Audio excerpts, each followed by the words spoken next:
Hello, my name is Dan and I'm the Finance Patriot. Today I'd like to go over all of the underappreciated benefits of a traditional IRA. For example, the first thing I'd like to say is that contributions are made, when you make your contributions and you're working, they're made from the top of your income tax brackets.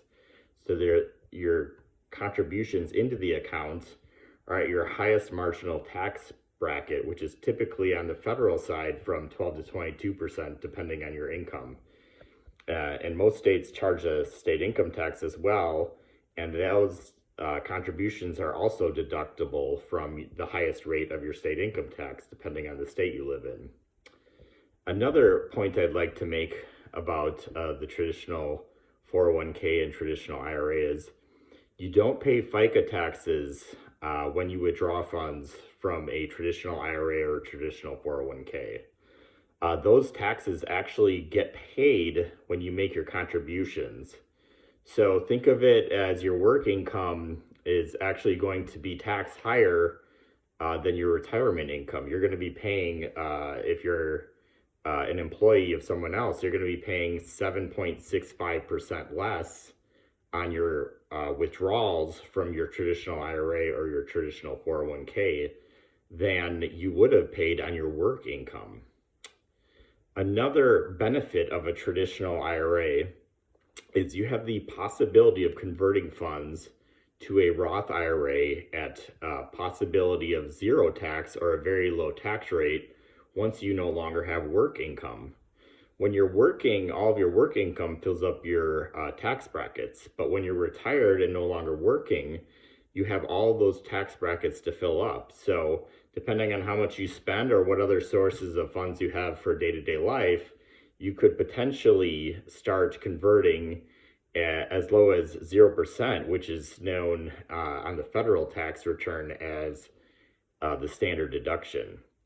And from there, the federal tax rates go up to 10%, and then they go up to 12% and higher from there. So you can possibly convert some of those funds into a Roth IRA. The advantage, if you can do it at a very low rate, the conversion is you can pay no tax or very low tax, and then in the future, for the rest of your retirement, those funds will grow tax-free. So you won't have to pay any additional tax on it when you withdraw it. If your heirs inherit it, they'll have 10 years in order for it to grow tax-free after you pass. Another benefit of the traditional IRA is you start your withdrawals at 0% once you have no work income. So before I mentioned the standard deduction on your federal tax return, that's essentially your 0% tax bracket. And then from there, you pay 10% and then you pay 12%.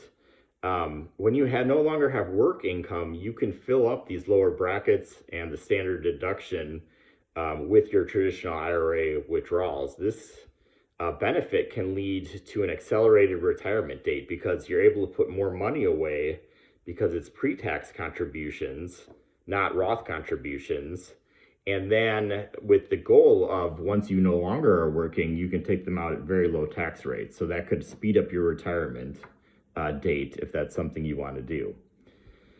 Another thing I'd like to mention is, unfortunately, two things we can count on in this life are taxes and death. So let's talk a little bit about inherited IRAs. When you pass away, these IRAs, these traditional IRAs that you never converted, you just kept it as regular traditional IRAs or traditional 401k, they're great to give to nonprofit charities, say like your church, maybe a private school, maybe you went to a private college or some other organization that you really want to support. You can leave that money to those not-for-profits, and when they receive the money, because they have a not-for-profit status, they do not pay income taxes when inheriting money from your traditional 401k or IRA.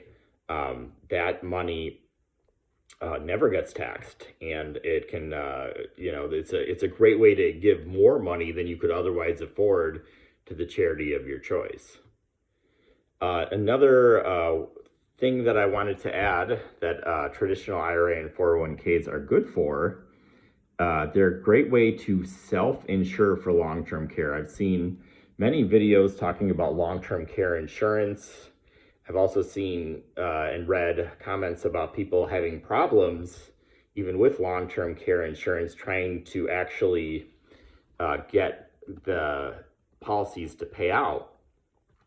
Well, if you self-insure with let's say a traditional IRA, basically what happens is when you go into a assisted living facility or a skilled nursing facility, you can pay for your services without paying income tax on your distributions, because this is considered medical care, and the IRS tax code allows any amount paid above 7.5% of your adjusted gross income is not taxable for medical care.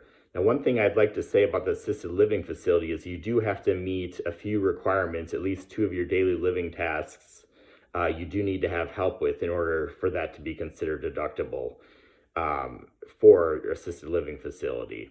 For skilled nursing facility, it's my understanding that it's usually just always deductible because that's a higher level of care, which requires a lot more care. So that's always considered medical care. So had you converted this money to a Roth and then decided to pay for your long-term care with the Roth funds, you would have been taxed at the date of conversion. Whereas you can just let this money not pay the tax and let this just money grow. And then say the last year, couple months, however long you live in the long-term care, assisted living or skilled nursing facility, you don't pay taxes on that. So it's kind of like the benefits of a Roth without the money actually ever having to have been paid for a Roth conversion. Another thing that I'd like to bring up is upon your passing, your inherited IRAs can help your older children retire. Let's say your children, you've lived a long life, you had kids in your 30s, for example, you're now in your 80s and you pass away, they're in their 50s, they want to retire but can't for whatever reason. They haven't saved enough, maybe they've saved a lot but they're not quite there yet, maybe they're trying to pay off their house. Either way, when you pass away, they'll have 10 years in an inherited IRA to take out that money.